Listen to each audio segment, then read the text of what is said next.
Let's try to get this done while we still got some natural light left. The ambiance is killer in here. As you can see, I have a cinnamon spice vanilla candle in the background from Bath & Body Works. We gotta set the mood right. Thoughts on Bath & Body Works candles? First off, I'm Ryan Bowie. I'm an average photographer. Like, I'm still very good. Stop the cap.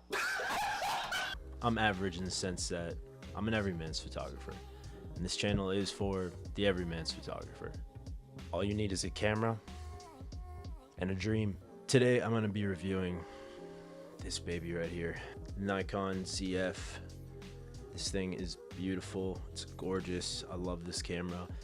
This camera comes in 6 different colors, including black as well.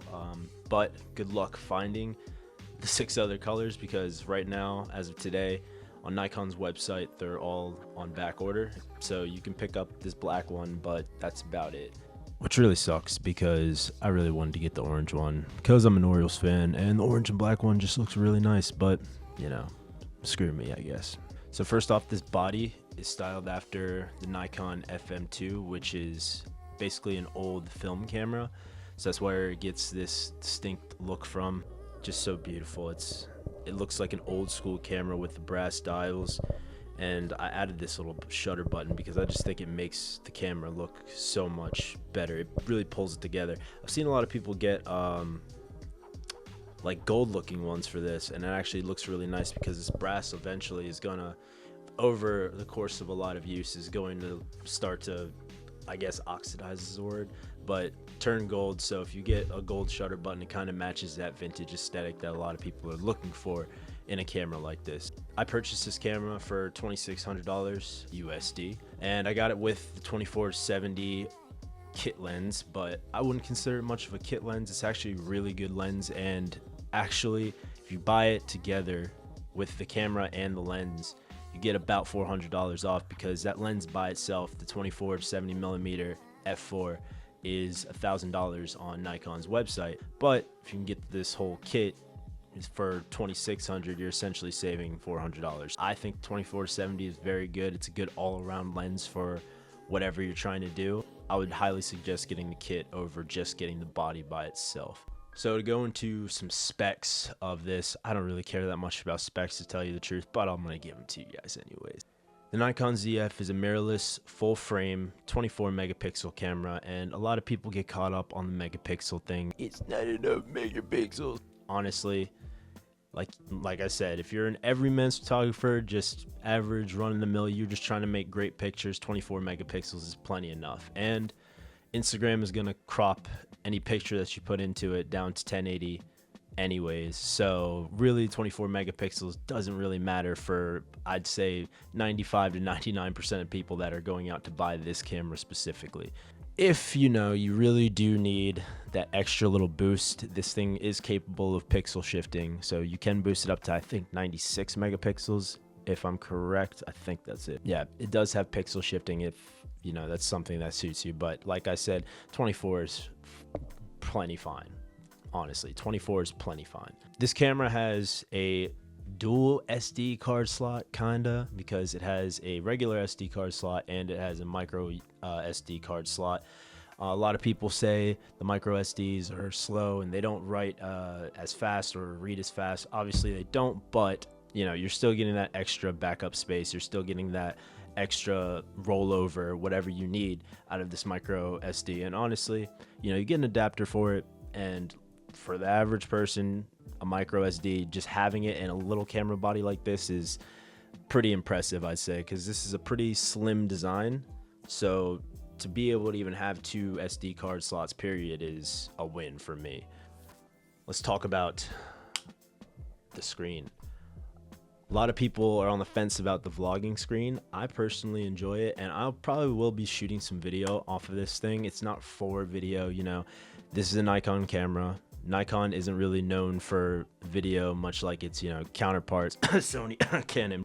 So this camera shoots really well in low light as well. I've taken it out in low light conditions around city, and it shoots very, very well, and it's crystal clear images. This thing can handle high ISO. The ISO goes from 100 to, I think, 64,000, and then it has a few little stops of low and high. Its performance is absolutely phenomenal with low light conditions. Let's talk about the release modes. So I personally like to shoot with single shot, but if you're shooting something that's action based or sports based, I would suggest that you shoot on continuous, either high or low, depending on what suits you. Like I said, I like single shot, and I do switch to continuous depending on the situation, and it is helpful to get that right shot in focus if that's what you're looking for, if that's what you're missing out on. Like, you need a bunch of pictures, but personally, I just don't like all of the duplicates that it produces. So I like single shot, allows me to take my time and really get that one picture that I really, really want. So this camera has a beautiful, beautiful retro build to it. It takes you back in time. The dials are just so well made, and the sound of them.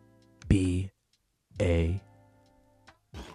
Hey pal, you just blowing from Stupid Town? In the words of one of my favorite YouTubers, Patrick CC, make sure you're drinking water.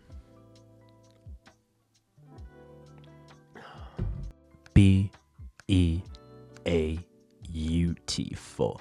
This camera is really good, and I mean really good, with vintage lenses. I have my own collection of vintage lenses, and I've shot with all of them, and so far I've just produced beautiful images with them. This camera is just perfectly adapted for manual lenses. Here's a little tip for you guys. When you're using manual focus lenses, it helps to use manual subject identification and use focus peaking, because they both help you dial in. You don't have autofocus, so using these features can help you get the shot that you want when you're using manual lenses. This camera can shoot in black and white mode, which I haven't really used all that much, but the few times I have used it, I've quite enjoyed it. It's really crazy how this camera takes you back in time and just looks like something out of a old silent movie sometimes when you take pictures on black and white.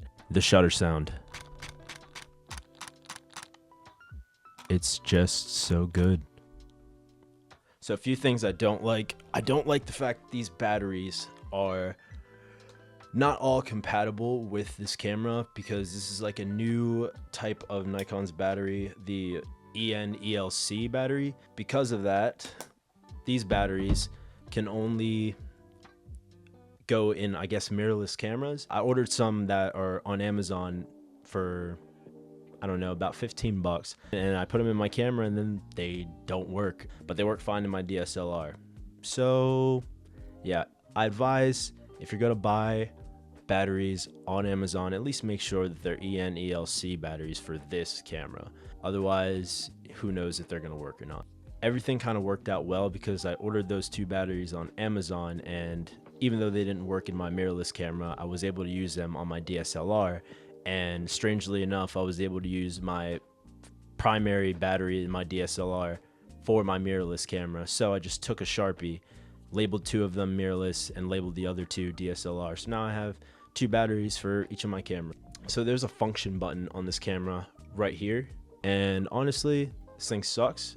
I mean, you can customize it to be whatever you want it to be, but it kind of just gets in the way when you're shooting, and you're like, and sometimes, you know, your finger slips, hit it. For me, I think I have it set on controlling white balance, so a big white balance screen will come up, and I should just turn it off, but at the same time, it is convenient when you actually need it. So another con, kind of, is the menus in this camera are kind of tricky to get at first. If you're not used to how Nikon sets up their menus in their cameras, can be a bit of a learning curve. But you know, if you take the time to get to know all of the settings, you know, they're extensive for a reason. You can customize this camera to whatever need that you have for your photography. Another thing that I've ran into is with manual focus lenses specifically, when I try to shoot with them, sometimes the shutter will just close when I'm trying to focus, and it's kind of annoying. I think there might be some way to fix this, but I just haven't figured it out yet. If you guys know any way to fix that, please let me know. Okay, time for my biggest con about this camera. This grip. This grip sucks. Like, I don't know what you're gonna do with this in terms of shooting. I have no clue how you can go about doing this in a safe way without thinking that you're gonna, like, this has no grip. This is terrible. So if you're gonna buy this camera, I highly suggest that you go out and you buy this small rig grip also. This is the actual dedicated grip for this camera. For whatever reason, Nikon decided, hey, let's just give them this camera, even though we know it's a slippery camera, but let's not include a grip. Let's partner with a third party and have them make a grip for our camera officially. Sounds like a good plan. As you can see, you can't really do much with it. Like when you try to grip it, it's very in the way, and especially, oh my god, imagine this situation right here. You're definitely hitting this function button, and it's not going to be fun. But now let's look at it with the grip on. If I can get it on.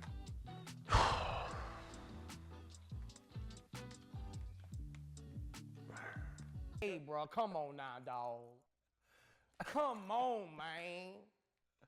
Now look at that. And that's what you're looking for right there. That's what you need right there. This is what you need in your life right here. This grip. The grip. A young gripper. This just makes shooting so much easier. You have to go out and get this grip when you get this camera. I love the retro look of this. I just can't get over the sound of the dials. The dials serve a good purpose, but depending on what you want to shoot and what you are shooting, if you're shooting in low light or something, this ISO is actually fairly variable. It goes from 100 all the way up to, I want to say that's 5400. I personally just use this record button. I customize the record button to be my ISO button. You know, if you're already used to shooting with DSLRs, then having your ISO right here is going to be an easy thing to pick up. The shutter speed dial to me is pretty useless.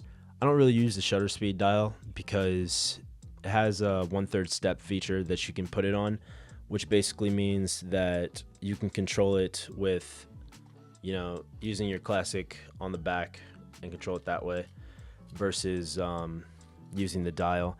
I find that the 1/3 step is better because you can kind of dial in your shutter speed a lot more. The dial doesn't have as extensive of a range as the 1/3 step does, so I would suggest shooting on 1/3 step with this camera.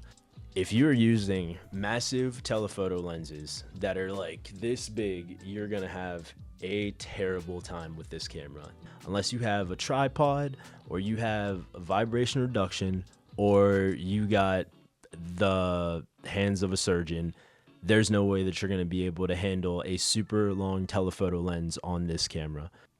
All in all, this is a really good upgrade from my old DSLR. I love this camera. I love the look of it. I love the feel of it. I love the images that it produces. This is a very, very good camera for anybody that appreciates the good retro look, anybody that likes to shoot with manual lenses, anybody that just wants to have a fun time with photography. This is the camera for you.